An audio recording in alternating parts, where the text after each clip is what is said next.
Alright, this is Adrian Boycell, and today I want to show you the proper way to use the pen tool. So if you've never used the pen tool before, maybe you have, but you're not all that familiar with it, this is going to be a huge help to you. This can also be good if you have an existing Illustrator file or an SVG that you want to edit, and understanding how the anchor points and the anchor arms and all of these different pieces work is very important to be able to edit and adjust and make it your own if you're starting with something as a base. So let's just start with a base of a simple object. If we're going to start with let's just do a polygon. This is a good shape. So if I actually hold down shift, you can see it'll maintain its aspect ratio. It'll stay the proper size. If I let that go, then it's going to allow me, let's see, yeah, it's going to keep my direction tight. If I let it go, it's going to allow me to spin it and move it any direction I want. But if I do it this way, you can see it maintains that ratio. If I want to make it wider or narrower, I can do that. Just grab it right there. But we're going to specifically show you how the pen tool works. So going over to the pen tool, this right here, and let's just zoom in, is an anchor point. Now, as you can see, I have pre-selected the negative tool. If I were to click this, this is actually going to remove that anchor point. That is not what I want. I don't even have a specific plan of what I'm going to design here today, but I want to show you the specifics of how this tool works. So if you click and hold down here on the pen tool, it's going to give you a few different options. You have the minus and the plus and the shift plus C, plus shift command C. That's going to give you the anchor point control tool, which I really like and I use really often. So that's going to be kind of one of the keys to learning how to use this, is actually understanding how to control the arms of the directions. So let me just start off with using the basic pen tool. So with the basic pen tool is if I hold down shift, you can see how it's negative there. If I hold down shift, because this path already exists, this is going to let me draw out some arms. Okay, then I can actually go in here and add more. I can click and hold and drag. It gives me a lot of control. As I'm clicking, I'm holding, and I'm dragging. These are those anchor point arms that allows you to control the curve. It's really neat. So if I'm going to do something like, let's just say I'm making a special design. I want to do something cool here. So let's just do this. We'll line this right up with that right there. And then what I can do is I can actually go down to this anchor point arm and actually hold down Alt. And you can see my little icon changes there. I can actually click and drag that icon right here. And then when I go to fill it in, so what I've done here now is I've actually added a new layer. I added this on top, but I was marking it right at that point. Now let's go back. Let me show you one more thing. So if I want to control and edit this existing anchor point, the pen tool can be handy for eliminating them, or let's see here, where's the other one, or adding them. So this is actually the same thing. Now I can click and hold Alt and click and drag this as well.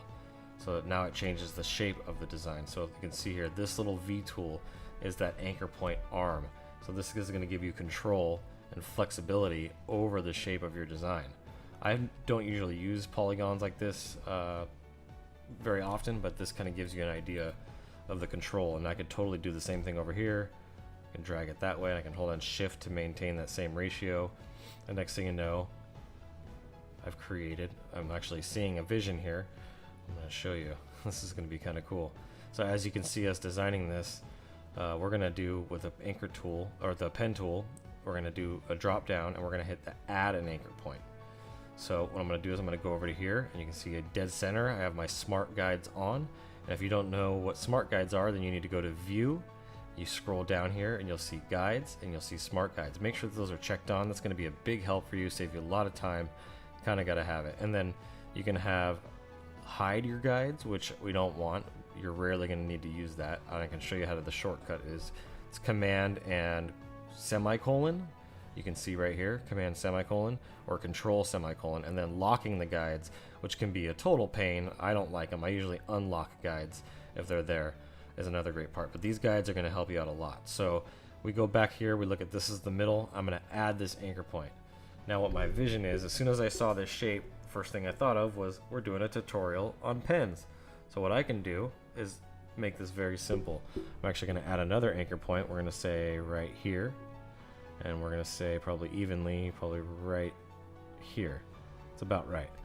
Now I'm actually going to leave these two. You can see here now I selected this other the direct selection tool, And now I can click on this one and I can hold Command or Control. Wait, is it this one? There we go. And I can actually hit Shift and click the other two. Now, if I just keep holding Shift down and I go with an arrow, you can see, once I get to a certain point, I've now just kind of created my own pen.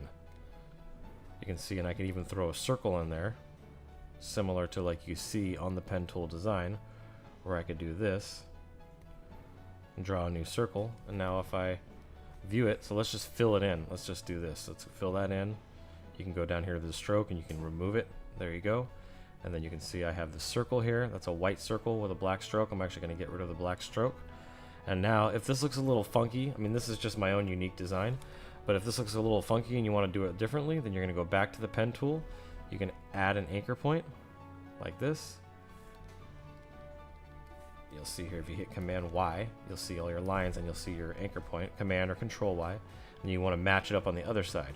So now you have this one on this side and that one on the other side. What I would do is I would grab this with the direct selection tool. I'm going to click and I'm going to drag this.